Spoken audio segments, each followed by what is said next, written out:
Oi, gente. Hoje é dia da coluna Histórias Secretas do Cinema e da Música. E eu vou contar uma história sensacional para vocês, que é a origem do jabá.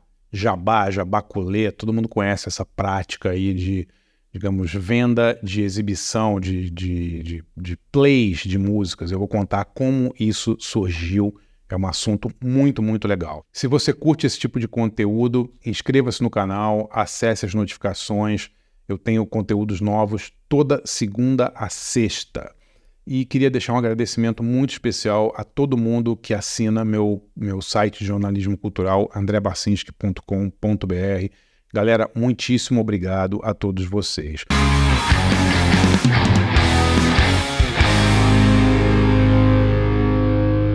Estou aqui com o meu parceiro, diretor, produtor, filmmaker, Nathan Lima. Tudo bom, Nathan? Certinho, André, certinho, pessoal. Pô, hoje vamos falar de um tema que fascina a galera, que é o jabá, né? Jabá. Esse nome é o antigo nome para propaganda? Cara, então, é uma propaganda. O jabá tem milhares de formas, né, Nathan? O que se convenciona a chamar de jabá é aquela antiga prática de gravadoras pagarem a rádios para tocarem as músicas, né? Isso é uma das formas mais populares, mas não é a única, né? O jabá tem incontáveis maneiras de existir e tal, né? Você tem desde músicos que compram músicas de outras pessoas, né? Isso era uma coisa muito, muito comum. Eu escrevi no meu livro Pavões Misteriosos, esse livro aqui, galera, tem um capítulo inteiro quase só sobre o jabá, sobre a história do jabá no Brasil, e é um tema muito fascinante para mim. Eu acho fantástico, assim. O link dele vai estar na descrição aí, só para quem quiser adquirir, né? Exatamente, está na descrição aqui. Pô, Nathan, você vai lá atrás, cara, você tinha, por exemplo, Francisco Alves, o grande Francisco Alves, deu um carro para o Noel Rosa como pagamento por algumas canções. Isso é jabá. Caramba. Né? O Noel Rosa morreu em 1937, então a gente está falando da década de 30, já existia, né? O Mário Reis, grande cantor Mário Reis, subia lá no Morro da Mangueira para comprar. Ele comprou uma música do Cartola, o Que Infeliz Sorte, né? Ele pagou dinheiro para o Cartola para assinar a música. Isso, jabá também, outro tipo de jabá, né? Não se assemelha tanto à propaganda usual que a gente costuma... Exatamente, as pessoas acham que jabá nasceu com essa prática da rádio pagar, da gravadora pagar as rádios, mas já existia há muitos anos, né? Francisco Alves, como eu falei, Mário Reis, cansaram de comprar músicas do Noel Rosa, do Cartola, do Ismael Silva. Isso era um tipo de jabá. A gente tem muitos exemplos de pessoas que assumem autorias de outras músicas, ou de donos de gravadoras, ou, por exemplo, diretores de rádio que entram de parceiros em algumas músicas. Isso é jabá também. Isso é um gênero de jabá, né? Cara, acontecia direto, né? Existiam... Muita gente fala assim, o Chacrinha tinha uma prática que era muito jabá, que era o seguinte, né? O programa do Chacrinha, um dos mais populares, Abelardo Barbosa, né? Os artistas se apresentavam para o Chacrinha nas caravanas que ele fazia. Então o Chacrinha tinha shows, né, no subúrbio do Rio, então ia lá, a banda X se apresentava de graça nesses shows, que geralmente eram playback, né? E em troca eles apareciam no programa do Chacrinha, que rolava ou na TV Bandeirantes ou na Rede Globo também, ele teve durante muitos anos. Então é um tipo de troca de favor, digamos assim, que também configura, né, muitas pessoas falam que é jabá, né? Agora sim, vamos só esclarecer, o Chacrinha não era em absoluto o único a fazer isso, todo mundo fazia. Bolinha, Barros de Alencar, Raul Gil, todo mundo tinha caravana e todo mundo tinha esse tipo de acordo com os artistas. Olha, você participa do meu programa e eu te deixo e você toca de graça. Porque para os artistas era legal também, né, Nathan? Era uma grande vitrine, né? Você tá no programa do Chacrinha, ou você tá no programa do Raul Gil, ou você tá no programa do Barros de Alencar, ou de todos eles. Todos esses caras tinham essas caravanas. É uma prática usual em todos os veículos de comunicação mais tradicionais da época, né? Cara, era uma prática usual. Para os dois lados. Exato, exato. Agora, eu queria te contar qual é o primeiro caso de jabá registrado no mundo. É muito, muito interessante. Foi nos anos 30. Caramba. Então, caramba, você tá achando caramba, mas não tô falando de 1930, tô falando de 1830. 830. 1830. Legal, cara. O primeiro caso registrado de jabá ocorreu na década de 30, na Inglaterra, né? Naquela época, a indústria musical, né, ela vivia basicamente da venda de partituras, né? As pessoas compravam partituras, todo mundo tinha, muitas famílias tinham piano em casa ou instrumentos em casa, na Europa, e as pessoas compravam partituras para aprender músicas famosas da época. Partituras impressas. Partitura impressa era o disco da época. Antes de existirem discos à venda, se vendia partitura, era como a indústria musical ganhava grana. Legal, cara. E na década de 30 do século XIX, existia um inglês chamado Thomas Chappell, né, que era dono de uma editora musical, a Chappell Music, né, que muita gente já ouviu falar da Warner Chappell, né, a Chappell é essa que existe há quase 200 anos, a mesma coisa.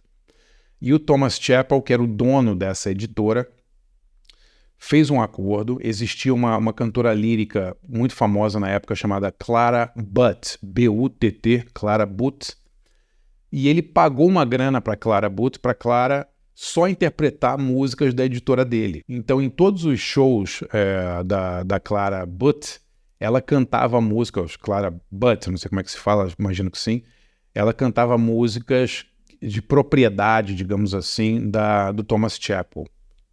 Então, esse é um caso que configura jabá. Exatamente.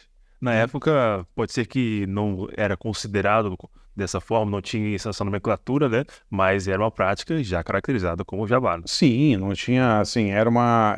Se você for voltando no tempo e vendo qual foi a primeira vez que alguém pagou a outro para que essa pessoa executasse músicas determinadas.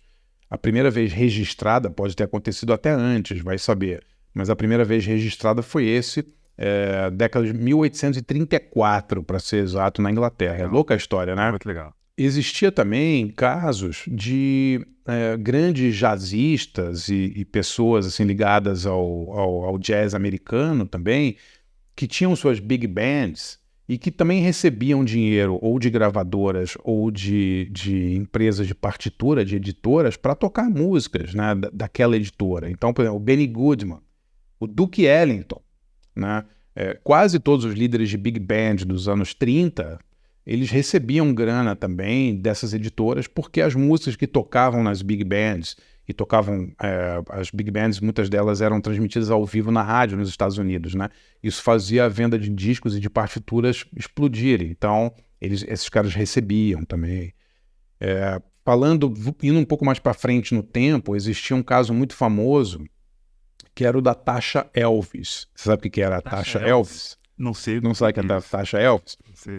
Grande Elvis Presley não era compositor, né? Elvis Presley era um intérprete, né? Mas o empresário dele, o coronel Tom Parker, que era um cara super esperto e tal, oportunista, ele começou a pensar, ele falou assim, pô, por que eu vou dar de graça para um compositor a chance de gravar uma música do Elvis? Ele começou a ver que todo mundo que o Elvis gravava ganhava uma grana absurda de direitos autorais, né? Então, sei lá, o Elvis pegava uma música de alguém, gravava, o disco explodia e o dono, o autor da música, ganhava uma grana também, bastante, né, alta.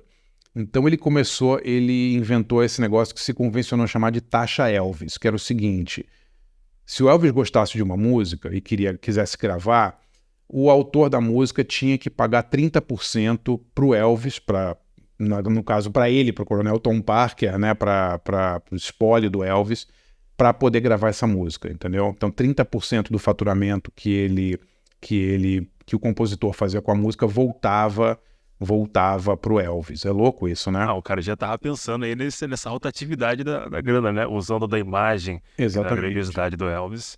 Exatamente. Agora, um sagaz e visionário. Cara, ele é um visionário, mas essas coisas acontecem até hoje, Nathan. Tem muitas plataformas. Eu escrevi uma matéria em 2017 sobre isso. Hoje, no streaming, existem muitos artistas que eles não existem fisicamente. Eles são artistas criados pelos próprios streamings, Se você for no Spotify e você digitar o nome Charles Bolt, B-O-L-T, Charles Bolt, você vai ver lá que o Charles Bolt tem milhões de execuções e plays e tal. Só que o Charles Bolt não existe. Charles Bolt é um nome fictício de algum músico ou instrumentista ou música de estúdio que criou esse nome e ele está em várias playlists de Spotify, de vários streamings, né? Ou seja, são artistas criados pelas próprias plataformas. E aí, como as plataformas elas conseguem, botando músicas em playlists, fazer com que essas músicas tenham milhões de audições sem que ninguém tenha escolhido, né? Quando você... muita gente em streaming é o que a gente chama de um ouvinte passivo, né? Um ouvinte que só recebe as informações, né? Que não é você que vai lá e escolhe ouvir uma música do Charles Bolt. Você está ouvindo lá uma playlist de, sei lá, músicas para relaxar. E aí no meio tem uma música do Charles Bolt. Exatamente. Se ela está nessas playlists de Spotify e outras streamings, ela vai ter milhares, milhões de audições sem ninguém nunca ter escolhido ela para tocar. Curioso. Entendeu? E a plataforma vai meio que colocando ali a ISO. A plataforma coloca músicas que pertencem a ela. Muitos desses artistas gravam para as plataformas, entendeu? Então é outro tipo de jabá que está acontecendo hoje em 2024. Né? É louco, é basicamente a mesma coisa, né? Você inventa... Dá uma leve modificada de acordo com que vai criando-se novas formas de reprodução, né? Quando a tecnologia muda, as formas de jabá mudam também, mas eles sempre existiram, né? Então, essa coisa de dizer que a revolução digital foi muito boa porque as pessoas podem escolher tudo que elas querem ouvir. Galera, vamos mais devagar, entendeu? Os playlists dos streamings são maneiras muito eficazes, na verdade mais eficazes do que qualquer coisa que já existiu, de bombar as músicas específicas que os streamings querem que bombe. Entendeu? Porque muita gente ouve essas músicas nas playlists, muita gente. Tem várias vezes que você está procurando um artista nesses streamings e você vê o artista e aí uma música deles tem 500 milhões de plays e a segunda música tem 1 milhão. Como é que isso acontece? Acontece porque essa música entra em playlists dos streamings e o algoritmo bomba essa música e manda essa música para playlists para milhões de consumidores. Então dizer que o streaming e a revolução digital deu poder a todo mundo para ouvir a música que quiser, sim, as pessoas sempre tiveram esse poder. Mas no streaming, a quantidade de plays é muito manipulável, entendeu? É uma forma de jabá também. Interessante, né? É interessante também porque a gente acha que está ouvindo uma música que é tendência porque outras pessoas curtiram, mas na verdade pode ser uma reprodução algorítmica. Cara, é o que mais tem. O que mais tem é bot que bomba execução de música, você pode hoje comprar um número de plays, isso tudo é jabá, Nathan. Entendeu? Então... essa coisa das pessoas falarem o jabá dos anos 70 e 80 era terrível em rádio. Galera, o jabá continua hoje mais forte do que sempre teve. E em outras configurações. Outras modalidades. Entendeu? Então, é uma história interessante. Eu acho que eu sou fascinado por esse tema. O tema de como o público é levado a ouvir e a apreciar... consumir conteúdos, né? Então, esse é uma coisa engraçada. Muitas vezes, hoje, eles ouvem. Antigamente, para o jabá dar certo, o público tinha que comprar o disco, concorda? É verdade. Por exemplo, você ouvia um disco, uma música na rádio, tá? Hoje, essa audição vale dinheiro. Mas antes do streaming, ela não valia dinheiro. Se uma música tocava na rádio antes da digitalização da música, ela era só uma música que estava tocando na rádio. O público ainda precisava gostar dessa música, sair de sua casa, ir na loja de disco e comprar o disco. Exatamente. Né? Então, hoje, a gente eliminou da equação esse ato da pessoa sair da sua casa e comprar. Todo mundo ouve passivamente. Então, para mim, hoje, o jabá é muito mais pernicioso do que era. Porque ele, claro, ele sempre existiu, mas ele ainda dependia do consumidor, entre aspas, eu acho péssimo chamar fã de música de consumidor, mas no fundo ele é, sair da sua casa, pegar seu rico dinheirinho lá que ele suou tanto para ganhar e pagar um vinil, pagar um disco, pagar uma fita, pagar um CD. Entendeu? Hoje Era em uma dia você não tem mais. iniciativa que peneirava de fato, né? Exatamente. Então, quando as pessoas falam assim, esses artistas só surgiram, só fizeram sucesso nos anos 80 por causa do jabá. Galera, é mentira. Isso não existe.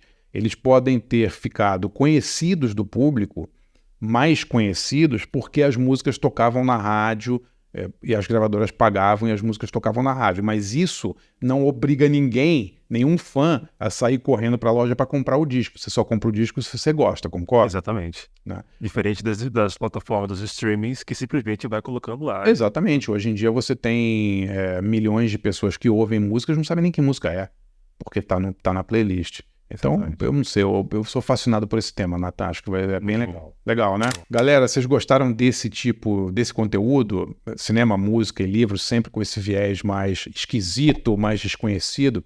Conheça aí meu site de jornalismo cultural, andrebarcinski.com.br. Acho que você vai adorar. Tem um acervo gigante de mais de 60 cursos, debates, workshops, entrevistas, e você tem direito a 15 a 18 textos inéditos meus por mês. Acesse lá, acho que você vai curtir. Valeu, galera, até amanhã.